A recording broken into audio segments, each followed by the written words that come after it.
നിങ്ങൾക്കൊക്കെ നാളത്തെ ദിവസത്തിന്റെ പ്രത്യേകത എന്താണെന്ന് അറിയോ? നാളെ നവംബർ 14 ശിശുദിനം. അതായത് നമ്മുടെ ആദ്യത്തെ പ്രധാനമന്ത്രിയായ ജവഹർലാൽ നെഹ്റുവിന്റെ ജന്മദിനം കൂടിയാണ് നാളെ. ജവഹർലാൽ നെഹ്റുവിന് കുട്ടികളെ റോസാപ്പൂക്കളൊക്കെ ഒരുപാട് ഇഷ്ടമായിരുന്നേ. കുട്ടികളൊക്കെ അദ്ദേഹത്തിന്റെ ചാച്ചാജി എന്നായിരുന്നു വിളിച്ചിട്ടുണ്ടായിരുന്നേ. അപ്പോൾ ജവഹർലാൽ നെഹ്റുവിന്റെ ജന്മദിനം കൂടിയാണ് നമ്മൾ ശിശുദിനമായിട്ട് ആഘോഷിക്കുന്നത്. അപ്പോഴേ നമുക്ക് നമ്മുടെ ചാച്ചാജിക്ക് ഇഷ്ടപ്പെട്ട റോസാപ്പൂ ഉണ്ടാക്കി നോക്കിയാലോ? ഞാനൊക്കെ സ്കൂളിൽ പഠിച്ചിരുന്ന സമയത്ത് ശിശുദിനായ ഒരു ഓട്ടാ. എന്തിനാന്നല്ലേ ഒരു റോസാപ്പൂ കിട്ടാൻ. ഇപ്പൊ റോസാപ്പൂ കാപ്പി ഓടൊന്നും വേണ്ടടോ. ഒരു A4 ഉണ്ടെങ്കിൽ വീട്ടിൽ തന്നെ ഉണ്ടാക്കിയെടുക്കാനുള്ളതേ ഉള്ളൂ. സംഭവം സുഖാണേ. ആദ്യം നമുക്ക് A4 ഷീറ്റ് എടുത്ത് നമുക്ക് ഏത് വലുപ്പത്തിലാണ് വേണ്ടതെന്ന് വെച്ചാൽ അങ്ങ് മടക്കി കൊടുക്കാവേ.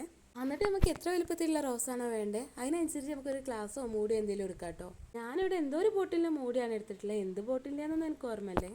ഇത് നമുക്ക് നമ്മുടെ മൂടി പെൻസിൽ യൂസ് ചെയ്ത് ആ പേപ്പറിൽ വെച്ച് ജസ്റ്റ് ഒന്ന് മാർക്ക് ചെയ്തെടുക്കേ. മാർക്ക് ചെയ്താൽ മാത്രം പോരെ, നമുക്കൊന്ന് കട്ടും കൂടി ചെയ്തെടുക്കണേ. കട്ട് ചെയ്ത് കഴിഞ്ഞാൽ പിന്നെ നമുക്ക് നമ്മുടെ മൂടിയിലോട്ട് കട്ട് ചെയ്ത് വെച്ച പേപ്പർ ഓരോന്നായിട്ട് പശ യൂസ് ചെയ്ത് ഒട്ടിച്ചു കൊടുക്കാം കേട്ടോ. കട്ട് ചെയ്ത പേപ്പർ ഒന്ന് നടു മടക്കിയിട്ട് ഒട്ടിക്കുകയാണെങ്കിൽ കറക്റ്റ് ഒരു ഇതിലങ്ങ് കിട്ടുവേ. പിന്നെ ഇത് കണ്ടുകൊണ്ടിരിക്കുമ്പോൾ നമ്മുടെ വീഡിയോ ഒന്ന് ലൈക്ക് കൂടെ ചെയ്യണേ. അങ്ങനെ ഒട്ടിച്ച് നമ്മൾ നമ്മുടെ മൂടിയുടെ വാഭാഗം കാണാത്ത പോലെ മൊത്തം ഒട്ടിച്ചു കൊടുക്കണേ.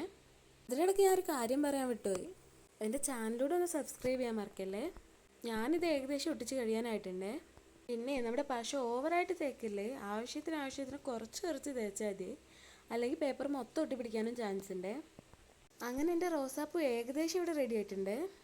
അങ്ങനെ ഞാൻ എൻ്റെ ലാസ്റ്റ് പെറ്റലും കൂടി ഒട്ടിച്ചെടുക്കുന്നുണ്ട്. ഇതോടെ കഴിഞ്ഞാൽ നമ്മുടെ റോസാപ്പൂവിൻ്റെ ഏകദേശം പണി കഴിഞ്ഞേ. ഇനി നമ്മൾ ഒട്ടിച്ച് വെച്ച മൂടിയിൽ നിന്ന് ഇതൊന്ന് വിടിയിച്ചെടുക്കണേ. ഇതൊന്ന് തിരിച്ചാൽ മതി, അപ്പോൾ തന്നെ കയ്യിൽ വരുവേ. ഇനി ഞാൻ കൈ യൂസ് ചെയ്തിട്ട് നമ്മൾ ലാസ്റ്റിലെ പെറ്റൽസൊക്കെ ഒന്ന് ഷേപ്പ് ചെയ്ത് കൊടുക്കണ്ടേ. ലാസ്റ്റിലെ പെറ്റൽസ് മാത്രമല്ല ഉള്ളിലെ പെറ്റൽസ് കൂടെ ഒന്ന് ഷേപ്പ് ചെയ്തെടുക്കുന്നുണ്ട്. നമ്മുടെ റോസാപ്പൂ കാണാൻ ഇങ്ങനെ ആട്ടോ ഇരിക്കുന്നത്.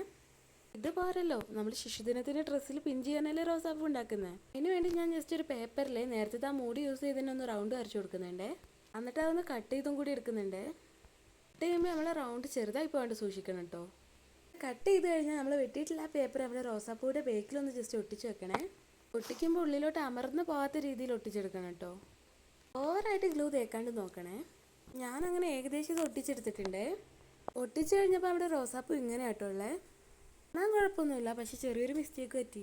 ഇതാണല്ലേ പിന്നെ വെക്കാൻ മറന്നുപോയടോ. കുഴപ്പമില്ല, നമ്മൾ ഒട്ടിച്ച പേപ്പർ ഉണങ്ങാത്തതുകൊണ്ട് തന്നെ അത് പറിച്ചിട്ട് ഒന്നുകൂടെ പിൻ ചെയ്തിട്ട് ഞാൻ ഒട്ടിക്കുന്നുണ്ടേ.